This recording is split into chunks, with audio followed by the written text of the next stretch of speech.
கர்த்தருடைய பரிசுத்த நாமம் மகிமைப்படுவதாக. இன்று அதிகாலையில் கர்த்தர் அவருடைய சமூகத்தில் கூட்டி சேர்த்திருக்கிறார். அவருடைய நாமம் மகிமை உண்டாகட்டும்.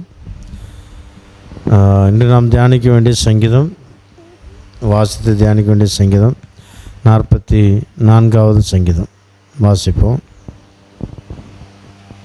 தேவனே, எங்கள் பிதாக்களுடைய நாட்களாகிய பூர்வ நாட்களில் நீர் நடப்பித்த கிரியைகளை அவர்கள் எங்களுக்கு அறிவித்தார்கள். அவைகளை எங்கள் காதுகளால் கேட்டோம். தேவரீர் உம்முடைய கையினாலே ஜாதிகளை துரத்தி இவர்களை நாட்டி ஜனங்களை துன்பப்படுத்தி இவர்களை பரவ பண்ணினீர். அவர்கள் தங்கள் பட்டயத்தால் தேசத்தை கட்டிக்கொள்வதில்லை. அவர்கள் புயமும் அவர்களை இரட்சிக்கவில்லை.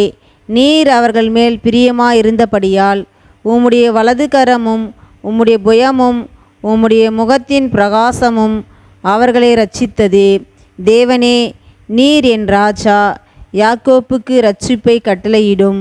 உம்மாலே எங்கள் சத்துருக்களை கீழே விலத்தாக்கி எங்களுக்கு விரோதமாய்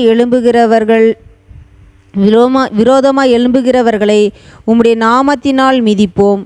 என் வில்லை நான் நம்பேன், என் பட்டயம் என்னை இரட்சிப்பதில்லை. நீரே எங்கள் சத்துருக்களினின்று எங்களை இரட்சித்து எங்களை பகைக்கிறவர்களை வெட்கப்படுத்துகிறீர். தேவனுக்குள் நித்தம் மேன்மை பாராட்டுவோம். உமது நாமத்தை என்றென்றைக்கும் துதிப்போம்.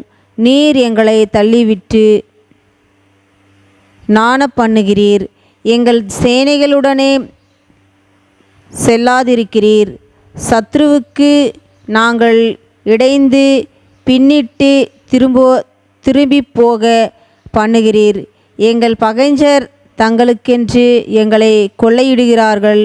நீர் எங்களை ஆடுகளைப் போல இரையாக ஒப்பு கொடுத்து ஜாதிகளுக்குள்ளே எங்களை சிதறடிக்கிறீர்.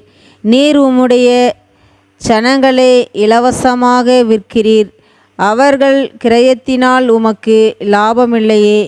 எங்கள் அயலாருக்கு எங்களை நிந்தையாகவும் எங்கள் சுற்றுப்புறத்தாருக்கு பரியாசமும் சக்கந்தமாகவும் வைக்கிறீர். நாங்கள் ஜாதிகளுக்குள்ளே பழமொழியாகவும் இருக்கவும் ஜனங்கள் எங்களை குறித்து தலை துலுக்கவும் செய்கிறீர்.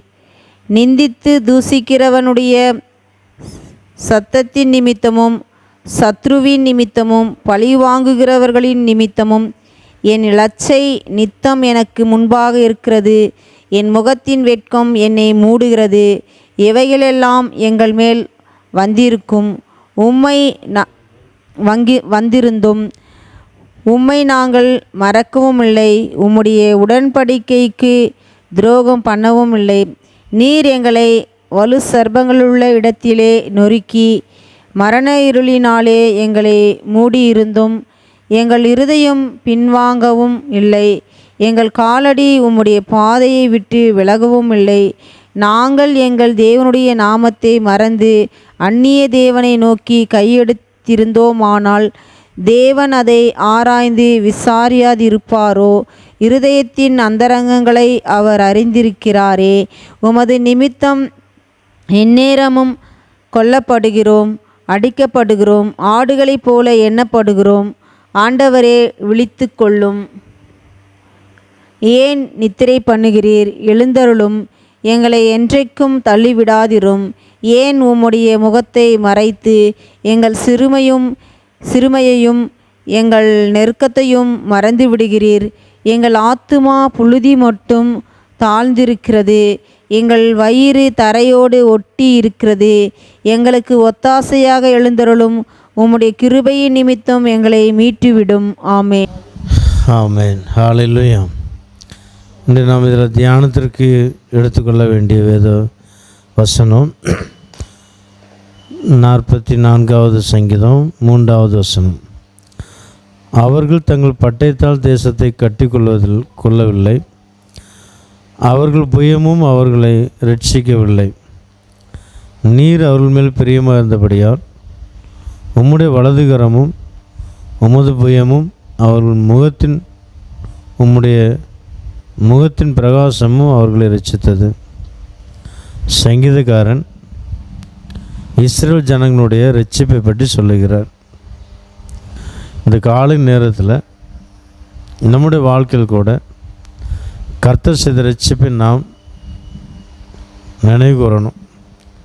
சில நேரங்களில் நாம் சொல்லுவோம், என்னுடைய பலத்தினால் நான் ரட்சிக்கப்பட்டேன், நான் அதிகமாக ஜெபிச்சதுனால என் மகன் ரட்சிக்கப்பட்டான்,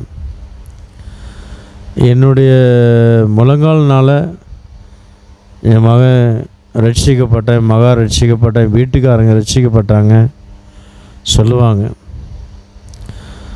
அது ஒரு பாயிண்ட் இருக்கலாம். ஆனால் கர்த்தர் ஒருவனை இழுத்து கொள்ளாவிட்டால் எந்த மனுஷனும் கிறிஸ்துவனிடத்தில் வர முடியாது. அதை தான் சங்கீதக்காரன் சொல்லுகிறான். அநேகர் சொல்லுவாங்க, என்ன சொல்கிறாங்க, அதனால தான் அவர் சொல்லி காமிக்கிறார். அவர்கள் தங்கள் பட்டயத்தால் தேசத்தை கட்டிக்கொள்ளவும் இல்லை, அவர்கள் புயமும் அவர்களை ரட்சிக்கவில்லை. இஸ்ரேல் ஜனங்கள் யுத்தத்தில் பயங்கரமான வீரர்கள். மோசே தெரியும், மோசே இஸ்ரேல் ஜனங்களில் ஒருவன். பயங்கரமான பலசாலியாகிய பெலிஸ்தனை வெட்டி ஒரே அடியாக அடித்து கொண்டு புதைச்சிட்டார். பாருங்கள் எவ்வளோ பெரிய திறமைசாலி. அப்போ அவ்வளோ ஒரு பெரிய திறமைசாலி கூட்டம் அடித்து போட்டு பட்டயத்தினால் எகிப்தியரை கொண்டு போட்டு எகிப்தை விட்டு வெளியில் வந்திருக்கலாம். ஆனால் வரலை. அப்படி வந்திருப்பாங்கன்னா ஆண்டவர் கடவுளை இல்லைன்னு சொல்லியிருப்பாங்க. அதனால தான் தேவன் என்ன செய்தார்னா, மோசே அந்த எகிப்தியனை கொலை பண்ணி புதைச்சது. இஸ்ரேல் ஜனங்களுக்குள்ளே ஒரு பிரிவினை உண்டாயிடுச்சு. இஸ்ரேல் ரெண்டு பேர் சண்டை போட்டுட்டு இருக்கும்போது மோசே அவர்கள் மத்தியில் நின்று சமாதானப்படுத்தி பேசிகிட்டு இருக்கும்போது அதில் ஒருத்தன் சொல்கிறான், அந்த எகிப்தியனை கொண்டது போல் என்னை கொள்ளலான்னு பார்க்குறியா? அவன் என்ன அர்த்தம்? ஜனங்களுக்குள்ள பிரிவினை உண்டாயிடுச்சு. இஸ்ரேல் ஜனங்களுக்குள்ள ரெண்டு மனமாக இருக்கிறாங்க. அப்போ இவனே நம்மளை போட்டு கொடுத்துருவான் அப்படின்ட்டு என்ன செய்கிறார் மோசே? இந்த எகிப்து தேசத்தை விட்டு ஓடுறார், வனாந்தரம் நோக்கி ஓடுறார். இது தேவனுடைய பிளான். பட்டயத்தாலும் பலத்தாலும் புத்தியாலும் மேற்கொள்ளலான்ட்டு தான் மோசே நினச்சிருந்தார். ஆனால் தேவனுடைய திட்டம் அப்படி இல்லை. அவருடைய பயத்தினால், அவருடைய வல்லமையினால், அவருடைய முகத்தின் பிரகாசத்தினால் ஜனங்களை வெளியே கொண்டு வரணும். அந்த ஒரு திட்டத்தினால தான் மோசே தன்னுடைய பலத்தை எல்லாம் வனாந்தரத்தில் செலவழிப்பதற்காக வனாந்தரத்தில் 40 வருஷம் இருக்க கட்டளையிட்டார். அவனுடைய படிப்பு எல்லாம் போச்சு, அவனுடைய திறமை எல்லாம் போயிடுச்சு, எல்லாம் போயிடுச்சு. நல்லா படித்து நல்லா அவனுடைய பாசை நல்லா பேசுகிற ஒரு எகிப்தி மொழியில் நல்லா பேசுகிற ஒரு மனுஷனாக இருந்த மனுஷன் இப்பொழுது என்ன பேசுகிறார், என்ன சொல்கிறாரு? நான் திக்குவாயனாக இருக்கிறேன், எனக்கு அந்த பாசை பேச முடியாது, ஜனங்களோட என்னால் பேச முடியாது, வேறு யாரையாவது அனுப்போம்னு சொல்கிறார். நான் புரிஞ்சுக்க நினைக்கிறேன், நான் சொல்கிற பாசை புரிஞ்சுக்க நினைக்கிறேன். இப்போ இஸ்ரேல் ஜனங்களை எகிப்தின் ஜனங்கள் கைகளுடைய பொல்லாத ஜனங்களுடைய கையிலிருந்து கொண்டு வந்தது யாருன்னா, ஜனங்கள் கொண்டு வரல, மோசே கொண்டு வரல, தேவனுடைய வல்லமையான கரம் அவர்களை வழிநடத்தினது, கொண்டு வந்தது, ரட்சித்தது என்று சொல்லலாம். அதான் சங்கீதக்காரன் சொல்லுகிறார். நம்முடைய வாழ்க்கையோடு சில நேரங்கள் நாமே பெருமை பாராட்டுவோம். அந்த பெருமை பாராட்டல் இருக்கக்கூடாது என்றுதான் சங்கீதக்காரன் நமக்கு இந்த காலை நேரத்தில் நமக்கு நினைவு போட்டுக்கிறார். கர்த்தர் நல்லவருங்க, நாம் ஒருபோதும் பெருமை பாராட்டக்கூடாது. நம்முடைய வாழ்க்கையில் எவ்வளோ ரட்சிப்பு, நம்ம மூலம் எத்தனையோ பேர் ரட்சித்திருக்கலாம், நம்ம மூலம் ஆண்டவர் எத்தனையோ பேர் ரட்சிப்புகள் வழி நடத்திருக்கலாம். எல்லாம் அவருடைய கரம் தான். அவர் இறக்கம் பாராட்டா ஒன்றும் இல்லை. நம்முடைய ஜெபம் எல்லாம் ஜீரோ, நம்முடைய முயற்சியெல்லாம் ஜீரோ, ஒன்றுமே இல்லைங்க. எல்லாம் ஏசப்பாவுடைய கரத்தில் தான் இருக்குது. அதை புரிஞ்சுக்கிடணும். நம்மளால் ஒன்றும் செய்ய முடியாதுங்க. இதை உணர்ந்தவர்களாக ஒவ்வொரு நாளும் நன்றியுள்ள இதயத்தோடு ஆண்டோடைய நாமத்தை மயப்படுத்துகிறவர்களாக இருக்கணும். கர்த்தர் நமக்கு உதவி செய்வாராக. கண்களை மூடுவோம். சர்வ வல்லமையுள்ள பிதாவையும் நன்றியோடு ஸ்தோத்திரிக்கிறோம். அப்பா, நீ நல்லவர், நேற்று மீண்டும் மீண்டும் மாறாத தேவனப்பா. எங்களோடு பேசிய வார்த்தைகளுக்காக நன்றி. இஸ்ரவேல் ஜனங்கள் தங்கள் பெருமை பாராட்டாதபடி இருக்கும்படியாகவே மோசே 40 வருஷம் வனாந்தரத்தில் இருக்க வைத்து தன்னுடைய வாய் பாசை எல்லாம் மறந்து தன்னுடைய திறமையெல்லாம் இழந்து வயதான பிறகு அழைத்து உம்முடைய வல்லமையினால் மீட்டு கொண்டு வரும்படியாக மோசேனுடைய வாழ்க்கையில் அப்படி செய்தீங்கப்பா. இஸ்ரவேல் ஜனங்களை ஆண்டவரே சோத்திரம். மோசே தன்னுடைய பலத்தினால் கொண்டு வரலை, உம்முடைய பயத்தினாலும் உம்முடைய வல்லமையினாலும் உம்முடைய முகத்தின் பிரகாசத்தினாலும் இஸ்ரவேல் ஜனங்களை எகிப்து தேசத்தில் கொண்டு வந்தீர்கள் என்று நாங்கள் புரிந்து கொள்ளுகிறோம். அதே போல் எங்களுடைய வாழ்க்கையில் செய்த ரட்சிப்பு கூட எங்களுடைய திறமையினால் அல்ல, எங்களுடைய ஞானத்தினால் அல்ல, எங்களுடைய ஜெபத்தினால் ஒன்றும் இல்லைப்பா. எல்லாம் உம்முடைய ஈவு, உம்முடைய கிருபை. உம்முடைய கிருபை இல்லைன்னா ஒன்றுமே இல்லாண்டவரே. உம்முடைய ஜெபத்தினால் யாரும் ரட்சிக்கப்படலை, எங்களுடைய திறமையினால் யாரும் ரட்சிக்கப்படலைப்பா. எல்லாம் உம்முடைய கிருபைப்பா. உம்முடைய கிருபையினால் ஒரு கூட்ட ஆத்மாவில் ரட்சிப்புக்குள் வழி நடத்தினோம்.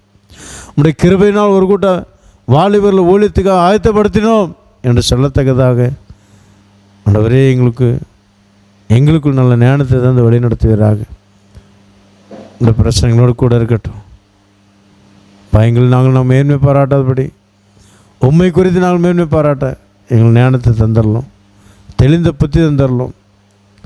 தாழ்மையுள்ளவரெல்லாம் நடந்து கொள்ள கிருபைதாரும் ஆசீர்வதியும். இந்த நாள் முழுவதும் எல்லாருடைய பிரயாணங்கள் கூட இருந்து வழி நடத்தி பாதுகாத்துக்கொள்ளும். எல்லா ஆபத்து விபத்துகள் விலைக்கு பாதுகாத்துக்கொள்ளும். எல்லா குடும்பங்களும் தெய்வீக சமாதானம், தெய்வீக சுகம் ஆளுகை செய்யட்டும். விளைவினங்கள் எல்லாம் மாற்றி போடும். நல்ல சுகத்தை கட்டளிடுவீராக. ஒவ்வொரு குடும்பங்கள் சமாதானத்தை கட்டளிடுவீராக. நாம் மேம்படட்டும். கிருபை கூட இருக்கட்டும். இயேசு கிறிஸ்துவின் நாமத்தில் வேண்டிக் கொள்கிறோம். ஜீவனுள்ள பிதாவே, ஆமென். God bless you.